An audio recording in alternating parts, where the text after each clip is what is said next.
Welcome back to the final score, everybody. Today we're going to be going around the sports world. We have some MLB trades to talk about, some NFL trades to talk about, and some potential NBA trades that we're going to be talking about by the All-Star game. All right, so let's just get right into it. All right, so like usual, we're going to start off with the MLB. And like you said, there's been a lot of action so far in the offseason. We've already talked about the Blue Jays being active with giving Springer a $160 million deal. But now the latest trade has been Arenado traded from the Rockies over to the Cardinals. So, Jayden, what are your initial thoughts on this trade? It's a good deal for the Cardinals. One of the first NL Central teams to make a big move this offseason. And Jayden and Arenado is a fantastic third baseman, one of the best in the game.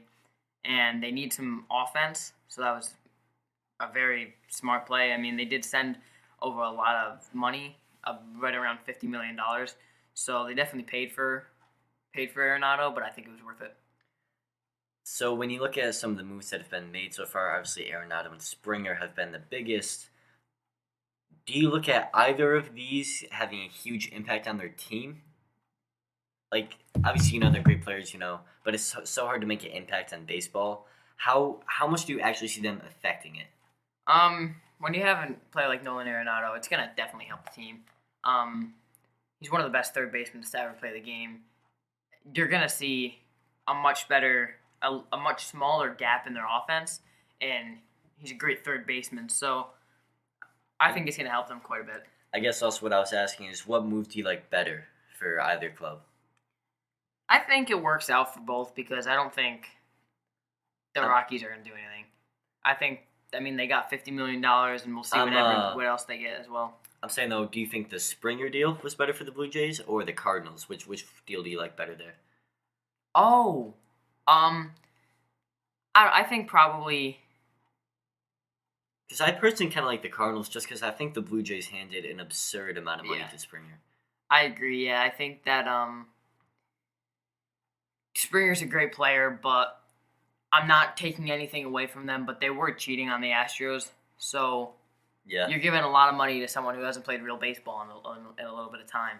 So I definitely like Nolan, and I think Jayden Arenado is better than George Springer. So I think the Cardinals definitely got a better deal than. I also wanted to talk about some other players possibly on the block or in free agency, and one of those is Trevor Bauer. And I've recently seen a report that the Nets are believed to be in on that. Yeah, I mean, that would be another good move for them. They're trying to make a little bit of a run. This offseason's been pretty important for them, with getting Lindor. They're definitely making a move. They're trying to get out of the drought that they've been in. That team would be insane. With all the players that they've added, and then you add Trevor Bauer to it, it's a lot of star power. Definitely. I mean, the Mets, they're making a push for the team in New York. Yeah, I'm still going to bet on the Yankees. Oh, yeah, same. So, there's been, it's been a pretty active MLB offseason.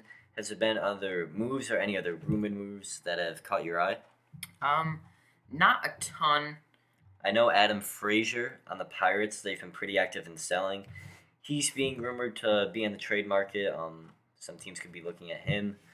I know the Giants are still looking for some catching. I know they signed a catcher this morning. I can't remember his name, though. It was a $2.3 million deal.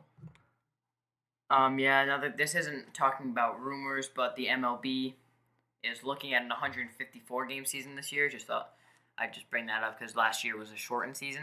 So this year they're trying to shorten it by 8 games, so basically a full season. Yeah, that'd definitely be good. It was pretty weird to watch such a short season last year. It seemed like just as the season started, we got into the playoffs, and before we know it, we saw the World Series. So I would definitely love to have a longer season. Yeah, definitely. And there's actually a few other moves I'd like to talk about. The Phillies signing Didi Gregorius. Yep, 2-year deal, right? Yeah, that's a great move for them. I mean, Didi Gregorius on the Yankees. I wish we had him back, but yeah, he definitely has a lot of potential, and he's already showed what he can do. And he's just a consistent hitter and he's got a good glove. So I think it's a very good signing for the Phillies. Yeah, definitely. I'm a big fan of Didi, and I'm happy to see him, after getting back and healthy. I wish him the best, that's for sure. For sure. And another mentionable signing is that the Twins signed Andrelton Simmons. So Yeah, so it's been a pretty active offseason. I also did see something that Mets offered Bauer a short-term deal, but I don't believe he was interested in that. And I also know that the Angels have been believed to be in the mix, but they may have fallen out of that. So that's also something to keep an eye on. yeah, for sure. So that should just about wrap up our MLB talk. We got a lot more to get into, and we're going to switch over to the NFL world when we saw a blockbuster trade last night. We saw a QB swap between Detroit and LA, Stafford landing with the Los Angeles Rams, and Goff being sent to Detroit along with 2 first-round picks and 2 second-round picks. So, or no, was it 2 second-round picks or was it a third-round pick? I think 2 second-round picks, but I could be wrong. So, initial thoughts. We're going to start with the Rams, thinking about the haul that they gave up and also what they received in Stafford. What do you got? What's your initial thoughts here? Great move for the Rams. They're definitely very scary now because with the Rams defense, Jared Goff, even though, he had his moments, he went to the Super Bowl. Yeah, but I was never the biggest fan, so I was very not shocked as much as I was just like, it worries you as a fan of another team just because now when you have Jalen Ramsey, Cam Akers, Aaron Donald, and Matthew Stafford, and who all the weapons. in my opinion is one of the most underrated quarterbacks in the NFL. So that's a fantastic move for the Rams, in my opinion. It was 2 firsts and a third for anyone who was wondering. So, yeah, I have to look at this trade, and I see Stafford, and I agree with you. People on this podcast have known that we are both pretty big supporters of Stafford. We talked about when we were looking at the top 10 QBs next season, we could see him sliding back up in there if he gets on a good position. And I was personally really rooting for him in Indy because I think Indy has a fantastic team that is a piece away from a chip to get there at least. But the Rams wasn't a team I thought about a ton, but it makes a lot of sense because Stafford is so many steps above Goff.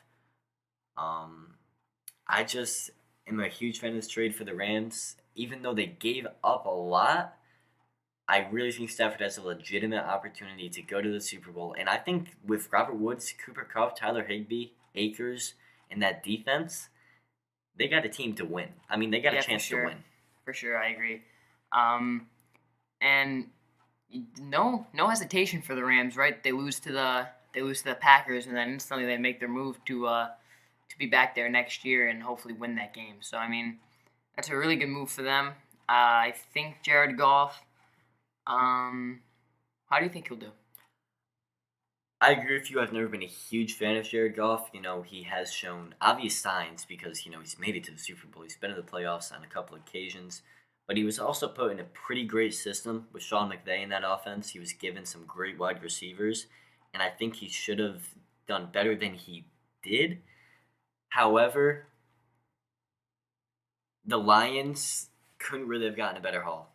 So I think Jared Goff, some people are saying, he could get even moved from Detroit, but I think he'll probably play in Detroit next season.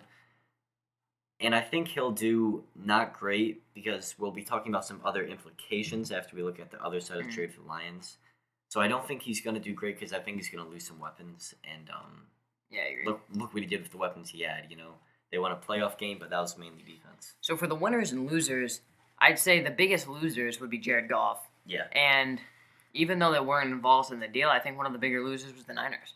Yeah. And the Colts because I think that they had their opportunity to get a quarterback that wasn't Deshaun because that's a little bit more unrealistic. Even though it could happen, you'd be having to give up a bigger haul. Matthew Stafford would have been perfect for the Niners and the Colts, in my opinion. So since they didn't get him, I count them as a loser, and I think the obvious winner here would be the Lions. I meant the Rams. But you weren't too far off there. I mean, the Lions had Stafford on his way out. Yeah. Stafford said there was one team report came out today that he would not play for it, and that was the Patriots, which is a little bit interesting, but he would have been kind of thrown into a disaster there. They're nowhere near a piece away, so I definitely understand that decision. However, the Lions got 2 first-round picks, a 3rd-round pick, and a quarterback that they can either play and develop their young guys, or they can trade him for more picks. So it was a really good situation here for the Lions that they found themselves in. For sure, I agree. And I also wanted to look at some implications of this trade with some other players who weren't directly involved. One of those players being Kenny Golladay. I think you could definitely see him less inclined to sign without Matthew Stafford. And, I know teams like the Giants have been showing interest in him. So I definitely think Kenny Golladay is probably not going to resign with the Lions. I agree, yeah. I think wouldn't make much sense. You have a lot of teams that are a weapon away from being right there. And there were so many teams in the mix for Stafford and Deshaun as well that are a piece away. And especially when you have someone like Deshaun out there, if he signed with a team or got traded, to the team like the Jets, maybe he signs with the Jets, wants to go with Deshaun. So I don't think he's going to resign. And also another implication I wanted to talk about, we would not be the Final Score podcast if we didn't talk about Deshaun Watson. You trade 2 firsts, a quarterback, and a third-round pick for Matthew Stafford, who's a little bit older. I'm not saying he's declining. I'm just saying, he's getting up there. He's a veteran quarterback. And now you have Deshaun Watson, a 25-year-old quarterback who has 4 or 5 years left on his contract and wants to be traded. How much does that drive up that price? If it was 2 firsts, a quarterback, and a third for Stafford, what are we going to see for Deshaun? Yeah, that's a good point. If I had to say, you're going to have to give up, I just say a lot of young talent. But that's also going to come with picks. I think that's why I think the Jets have such a good haul, because they have picks to give up. Because right now the Houston Texans are in no situation where they're going to go for someone to make them a contender. Because they're restarting from the ground. They are a fire disaster right now. So you have to. I don't know what that phrase was, but they're definitely a disaster right now. And that coach came in. Did you read dumpster fire? Yeah, I don't know why I said fire disaster. But their coach came in and he said something that was really interesting. He said, "I'm here because I know Deshaun Watson is going to be a Texan." Yeah. So I'm assuming he means he took that job because he believes that. But we just saw similarly over in the NBA with Houston, their coach, I believe his name is Steven Silas. I'm sorry if that's wrong. I remember watching him on First Take, and he said he was so excited to work with Harden and Westbrook. But what happened with Harden and Westbrook? So I think it's similar. I think Deshaun is on his way out no matter what the Texans want to say. I would say that the only difference between those two things is that in Houston, there was a report that the whole staff was done with Harden. And that's when you saw him being traded, I think, a day or two after. The coaches came out and said that we're done with Harden. But the Texans haven't really opened up to the idea of getting rid of him. We also know that with Harden, he was being talked about getting traded at the beginning of the year.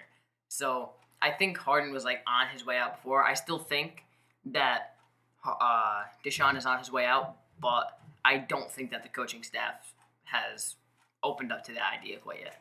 I agree. I think they're still, trying to keep him because it doesn't make sense to trade him because you have a top 5 quarterback in the league. But also, what was I going to mention? I was just going to say, just talking about the Giants too, with the amount of talent they could get, there's been a mock trade. Dan Orlovsky was talking about it. He says, the Giants should go out there and put Daniel Jones, Saquon Barkley, 2 first-round picks, and 2 second-round picks on the table. Is that too much? Because you're giving up your quarterback swap Danny for Deshaun. Obvious upgrade. You're getting rid of a generational talent at running back, 2 first-round picks, 2 second-round picks. I would probably do it just because the Giants do have a lot of pieces. What about you? Would you do that trade? I think that there's a lot of things to consider, but I think I would do that trade because even though I love Saquon Barkley, I think he is a generational talent. I'm more concerned about the picks. Running backs are more replaceable, and we saw that Deshaun Watson made it to the playoff with the Texans. Was that 2 years ago? Yeah, I believe so. So imagine if he had a defense like the Giants, and he had, say, if we signed a wide receiver, I don't know, Galladay, or we drafted one of those, he would have a good weapon on offense. And you also still have Wayne Gallman, who is a solid running back. So I think it would be worth it. I think that you would definitely see the Giants in the playoffs because I think that the Texans team was not as good as the Giants without Deshaun. Giants are maybe not one piece away, but a couple pieces away, I think. I agree. And that piece could be Deshaun. Absolutely. So, is there any other implications of this trade that you wanted to look at before we move on? Not really. I did briefly just want to ask, as far as the Stafford trade is concerned, do you think the Rams can go to the Super Bowl / win the Super Bowl with Stafford in the next 3 years? 2 years, because he has 2 years on his team. I'd say if they're gonna, it's gonna have to be fast because I don't think Stafford's gonna get better skill wise. Maybe he can get better with a better system. But I mean, look, they made it. They gave not really a fight, but they beat the Seahawks. They played the Packers. With a quarterback, you can make the argument that game turns out differently. So, especially when Goff had a broken thumb. Absolutely. So, yeah, I think that you could see a run, but I think could see a run potentially because of how good their defense is. Agreed. I think they can definitely make the Super Bowl. I think there's going to be a lot of competition in the NFC. There's not a clear favorite like there is in the AFC. But it is going to be really hard to get past Mahomes, and there is only 2 years left on Stafford's deal. So we're just going to have to wait and see how that works out. But that should just about wrap up the NFL talk. So now we're going to move into the NBA and look at some possible trades that could be happening.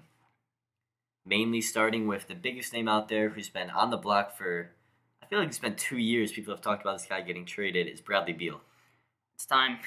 The Wizards are 3-12, struggling mightily. He's dropped 40 points in like 12 games. His past 12 games, 40-point games. Hey, he's all been losses, yeah. Yeah, it's ridiculous. So, where would you like to see Bradley Beal go? Let's just talk about that first. Granted, I don't know how they would pull this deal off, but if they could somehow, if the Nuggets could land him and keep Jamal Murray and keep Jokic, obviously. Yeah, Jokic's not getting traded. Yeah, then that's a scary team. I mean, that package would have to consist of something like Michael Porter Jr., obviously, some picks. Will Barton, probably around 2 to 3 first-round picks. Yeah. And probably a guy like R.J. Hampton. Yeah, I mean, I think Beal's gonna request out. He needs to. I mean, he's one of the best scorers in the NBA and is having his prime years wasted. He's going through a lot, man. I mean, that Wizards team should be better than they are. Another fit, I don't know how they would pull this off, but I think a fit would be good. Would be the Warriors. Yeah. They got some young talent. The Pelicans and the Sixers. The Pelicans, I think, would be a pretty good fit, honestly. Yeah. I also think a team that could make a play for him because they can be aggressive is the Heat. If the Heat, I'd say the Heat are probably the best fit because the Heat are that guy away. I mean, they made it to the finals last year, and they're off to a rough start. They need something. I mean, it probably has to be like Hero, Chris Dunn. They're a playoff team because they fight hard. But he are struggling, man. So they could definitely use some sort of pick-me-up. Absolutely, yeah. Bradley Beal is such a great player who is having his best years wasted by a terrible franchise. I mean, the Wizards, even when they had Wall and Beal back, 5 years ago, they've been struggling ever since. So I really want Bradley Beal to get out of there. I agree. The number one team I'd love to see him on is the Nuggets. But I think you're going to see a lot of teams try to be aggressive in pursuit of him. And obviously the Wizards are just going to take the best deal that they see out there. I agree. Yeah, I mean, I know we talked about this already. It's just not fair to him. No, it's not. Because he's such a good player, and he's dropping 40 points consistently. I think is he still averaging like 34? Let me check. He's averaging... I know earlier in the season he was averaging like 34 points per game, obviously leading the league. Yeah, he's averaging 34.7 points a game. That's ridiculous, man. And they're 3-12. And that's so far this year he's had 31, 27, 60, 41. He didn't play one game. Then he had 34, 31, 33, 47, 26. And he's all doing this while keeping a 47% from the field, and he has 5 rebounds and 5 assists per game. So he's averaging 35, 5, and 5. On 35 minutes, so it's just another thing to talk. What's going on with Russ? Because I thought that the Wizards were actually going to be good. I think everyone did. And with that backcourt of Russ and Beal, because it's pretty balanced. Russ can't shoot, and Beal can shoot with ease. So you would figure, that would work out. But clearly, Russ has been on the decline for about maybe 1 to 2 years. And we're starting to see, maybe not from talent perspective, but you are definitely just starting to see everywhere he goes, that team does not meet expectations, and they definitely don't exceed expectations. I agree, yeah. They fall way short of it. I think he's never really been a winner.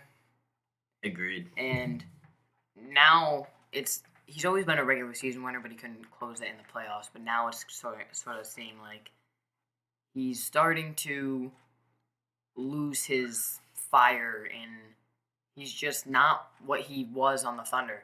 And it stinks because he was such a fun player to watch. But this system's not good, especially with Bradley Beal. Bradley Beal needs to get out of there whenever Scott he can. Brooks is a bad coach, man. Because you got to be looking at Russell Westbrook, Bradley Beal, Ryu Hachimura.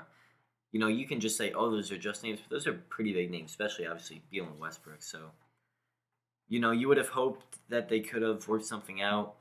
But to me, it is only early in the season, but I don't see a way that it works out. I think Beal is going to be traded at the deadline. Russ is probably going to be stuck in Washington for a little while, so it's a sad situation there for Wizards fans. Yeah, definitely. Another player I was interested in talking about was J.J. Redick. Yeah. You know that he is potentially going to the Nets, Sixers, or Celtics. So, who do you think would be the best fit? Yeah. Best fit is that's really tough. Maybe the Celtics, because they need shooting so much. I was gonna say the Nets, but then I'm also just kind of thinking of they'd be a little bit overpowered with that. They have enough shooting already with Kyrie, Harden, KD, Joe Harris, so it's not really a need of theirs.